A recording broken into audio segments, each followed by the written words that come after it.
The first time I met my boyfriend's childhood best friend, she proudly introduced herself as the ultimate socialite fraud investigator. Throughout the entire dinner, she couldn't stop lecturing me. Women really shouldn't overdress. If Declan hadn't explicitly told me you were his girlfriend, I would have definitely grouped you with all those fake rich girls I've exposed online. My boyfriend Declan eagerly nodded along.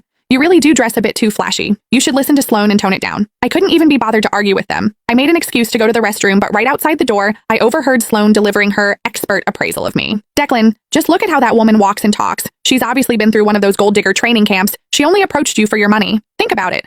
A Patek Philippe watch, a limited edition Hermes Birkin, and a multi-million-dollar sports car? How could a regular doctor ever afford that? My blood boiled, and I finally reached the end of my patience. I turned around, pulled out my phone, and called my father, the richest billionaire in New York. Dad, wire me $10 million. I'm going to buy out a certain socialite fraud agency and teach this girl that wealthy men can actually have daughters. If you don't believe me, I'll test her for you in a minute. That way you can see this gold digger for who she really is. As I hung up the phone, Sloane's confident voice drifted out from the private dining room. Declan was looking at her, nodding with absolute trust. I really wanted to see how Sloane planned to test a real heiress like me. When I pushed the door open, Sloane was holding my Hermes Birkin, inspecting it from every angle with a condescending smirk. I'm telling you, young girls like you really shouldn't get caught up in comparing yourselves to others. The first step to becoming a fake socialite is trying too hard to package yourself. This bag of yours is a rental, right? I almost laughed out loud.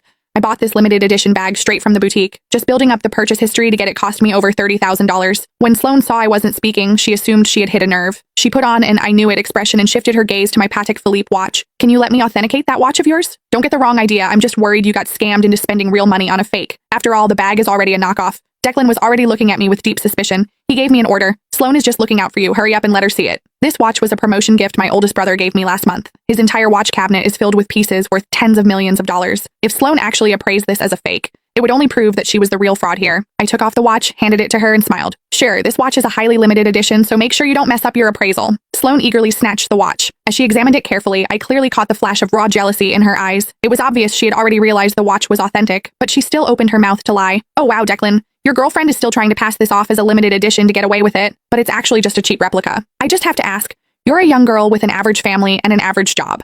Why are you buying these fakes just to stroke your ego? Don't tell me you thought you could use these knockoffs to trap a rich guy and drain his bank account. The belittling tone in her words couldn't have been more obvious. In an instant, the way the other people at the table looked at me changed from admiration to disgust. Declan glared at me with sheer contempt, his voice dripping with disgust. How can you be so vain? And to think I actually believed you were different from other women? It turns out you all just want my money. Looking at his disgusted expression, my heart turned ice cold. I used to think Declan was just easily influenced, but that he at least had basic judgment. After all, we had been together for almost a year. Shouldn't he know what kind of person I am by now? The reality of the situation hit me like a bucket of ice water. I frowned, matching his dissatisfaction. Declan, who is actually your girlfriend here? You just blindly believe a single word she says? Since that's how it is, I don't see any point in finishing this dinner. I stood up, grabbed my bag, and prepared to leave.